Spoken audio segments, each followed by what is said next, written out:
The next card added to Marvel Snap is going to be Ghost. She's number 201 to join the team, and she has a super unique effect. So let's not waste any time and jump straight into the summary. Ghost is a 1/2 with the text ongoing. Your cards are always revealed last. Their on-reveal abilities happen last. Now, there is a functionality question about Ghost that is incredibly important for evaluating how good she is. So let's get that question out of the way. Does she, quote-unquote, flip priority mid-turn? For example, on turn 6, if I have priority, can I play Ghost, then have my opponent's cards flip after that, and then play Shang-Chi? Unfortunately, this is something we don't know, and we probably won't know for sure until the card's released. We also can't inference it based on the card's text, because it could go either way. The text, your cards always reveal first, could just mean simply that, meaning her ongoing effect would update reveal order even if she was played during that turn. However, your cards are always revealed first could simply mean the start of turn check that happens to determine which player will be going first, that will always go toward the opponent rather than yourself. This would mean that Ghost does not update flip order mid-turn, and I actually think this is the more likely of outcomes. Again, we won't know for sure until the card releases, but for now we have no idea which way this is going to go,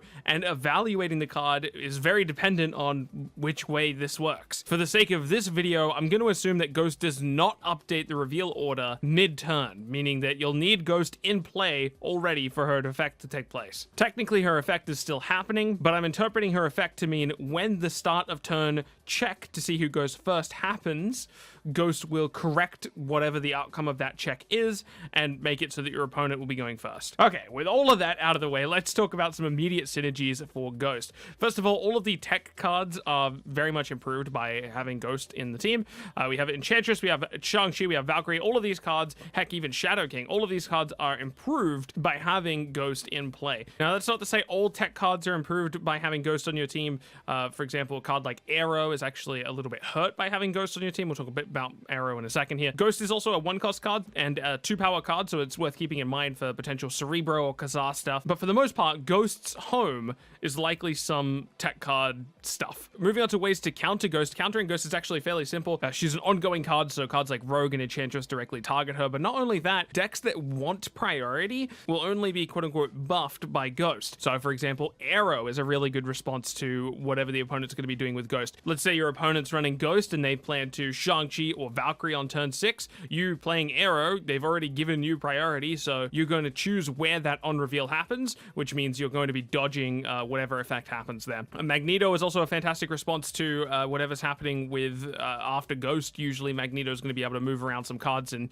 make that on-reveal significantly weaker than it otherwise would be. It is worth mentioning that Arrow is run in a deck that I think will perform very well against Ghost in general, and that's Deathwave. Deathwave should be really powerful against Ghost. There's two reasons it's quite powerful against Ghost. One is, of course, that they do run that Arrow, so on turn 6 they have an advantage, but even if they don't draw Arrow, they have the ability to just destroy the opponent's Ghost with Killmonger, which is obviously another counter card to Ghost, because she's only a 1-cost card. I've only brought one Ghost deck for you today. I know usually I bring, anywhere between 2 and 5, but I brought one today, and this is a Spectrum ongoing list. I'm a big fan of Spectrum in general, but one thing the deck archetype has been missing for a long time is powerful ongoing cards that it wants to play in the early game, and quite frankly, there's just not a lot of those. So much so that very early versions of Wong Spectrum ran Quinjet, literally just because it was an ongoing card. We weren't generating any cards that didn't start in our deck, but we ran that card specifically because it comboed with Spectrum. But Ghost actually has some pretty awesome functionality in this deck, because in addition to running some powerful ongoing early game cards like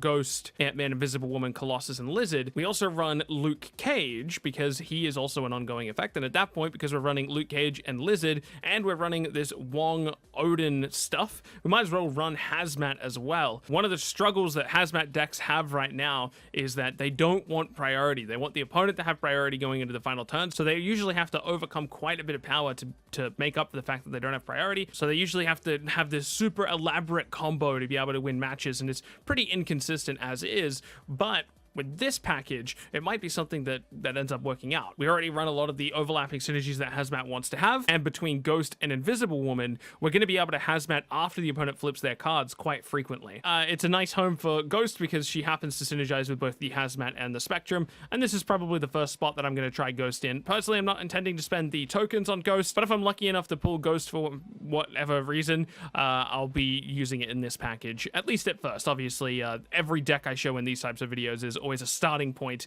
not a finishing point. I'm pretty excited about this month of Marvel Snap. It's the first month we've had battle mode, so I've been really enjoying the game significantly more than average, and I already love the game as is. Next week, we're going to be getting Stature, and the week after that, we're going to be getting Kang, a card I'm extremely excited about. I'm also excited about Stature, probably not so much that I'm going to spend the tokens on it, but I'm definitely spending the tokens on Kang. More about Kang in 2 weeks' time, and of course, I'll have a video just like this about Stature next week. All right, let's close out the video with a bit of a review on Ghost. Where do I think she's going to settle in the game? I've got a little bit of a star system here set up. 5 stars is absolutely meta-defining. 4 stars is meta-impactful. 3 stars is it finds a home, like an established home that is definitely meta relevant, but not necessarily a meta shaker. Like, you're not trolling when you're running this card.